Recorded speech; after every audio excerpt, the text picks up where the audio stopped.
Now, yes, you're looking dapper this morning. Did you get a haircut just for us here on the Feel Well Health Summit? This Because I is would love that if you did. it's actually interesting. I cut my own hair, which I did since the pandemic began, and Mhm. it began as a way that I just had to survive and cut my own hair because it looked hideous. But it became one of the best ways for me to reparent myself and connect with my inner child. So every time I cut my hair, I feel and I create the environment as if I'm a father or a mother cutting his own child's hair. So I put on something funny, maybe sometimes even cartoons, something nice to listen to. Of course, there has to be a beer, which a child would not drink, but let's imagine the father who's cutting the hair is drinking the beer. But it just is an event for me now. So it's actually, I was telling a friend the other day, it's one of my favorite things to do twice a month. So Really? it is. Wow. Okay. And then you know the little I'm messing with you, yes. Yeah. Like, don't look dapper? Oh my gosh. No, no, I no. look You good. look dapper. And then I was gonna say, and the little flip to the side on the shirt, it adds Oh, to like, a New York model type vibe. I like it. I like you it. know, you are lucky that I have this many buttons on. If you ask most of my friends, I have at least one or two more buttons missing on my shirt. But I was like, listen, Yats, what's the purpose of the event today? All right. It's the information, it's not the look. I was like, okay, I'll put on some buttons today. Thank you. Thank you. We appreciate you bringing your whole self to the table. Now, we've been having a great time at the Feel Well Summit. And so you came in with the guns blazing right away, talking about how you cut your hair and you connect with your inner child. You're very intentional about this work that you do.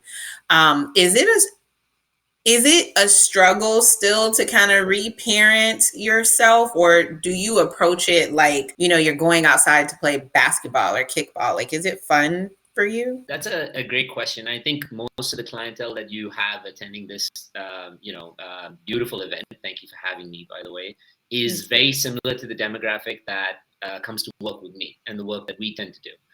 And there's two parts to that. One part is about the reparenting in itself, and I had to discover it for myself, like what it actually looked like. And sometimes you have to go through like the bottom of the barrel to actually witness, okay, how do I start and get back up from here? So reparenting at the start, which is so essential for people to hear, may not be easy or pleasant. Because we're always looking, the human mind, especially the ego, wants something that's a quick fix and something that's easy because then it invalidates the effort that as a child, for example, we were not used to receiving people showing that consistency, those small, consistent steps of love, nurturing, affection, sustainability for us. It either came in big events, or in a lot of cases, we didn't get that love and nurturing at all in the way we wanted. So when you start to reparent yourself, your inner child at the start is like, whoa, whoa, whoa, listen, you haven't showed up for like 30 years of my life. Now you decide to come in and cut my hair. Like, what's going on over here? In truth, your subconscious is actually a little suspicious because your subconscious does not respond to just big events. It responds to small consistencies, which is why habit takes at least 21 days of consecutive action. It's not just one day of saying, I'm going to wake up 7, and the next day you wake up at like 9:30 every day and you think you've changed. It's small consistencies every day. So the real reparenting for my inner child didn't happen the first time I cut my hair. It happened the second, the third, the fourth, and the fifth. And I had to because of the pandemic, so I couldn't escape it.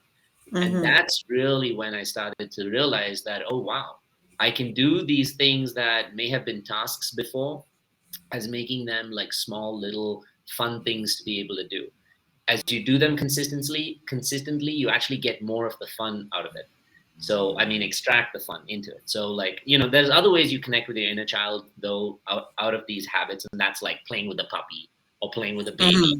or skipping and dancing. But you know what's funny? As an adult, the first time you try and skip and dance in public, you're going to feel awkward because you're not used to the inner child coming up. But the more you start to do it, the more you give yourself permission to have it and connect with your inner child, the more naturally it just starts to come out more and more and more. And that's why when people look at me, they're like, and I have to talk about my age. One, they think because of my profession, I must be in like my late 30s. But then when they look at me and they meet me in person, they're like, you're like 21. Yeah, and I was like, oh, like 25. Let's be real. All right. They say like you're 25. And I'm like, okay, sure.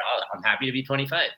So I think because I prioritize getting that energy and that inner child out more and more, which I think we all deserve. All human beings deserve to do that. Yeah. That reminds me of, do you watch Friends? Oh God, my favorite show ever. Of course, I watch Friends. Yes, I never get a Friends lover on these Oh man, things. I bet you get too many Seinfeld folk. Ugh. Well, I'm Right? a lover of Seinfeld as well, but Friends is top priority. So it reminds me of that wonderful magical episode where Phoebe and Rachel went in the park to run. Oh my God. And Phoebe was just everywhere. And Rachel was like, what are you doing?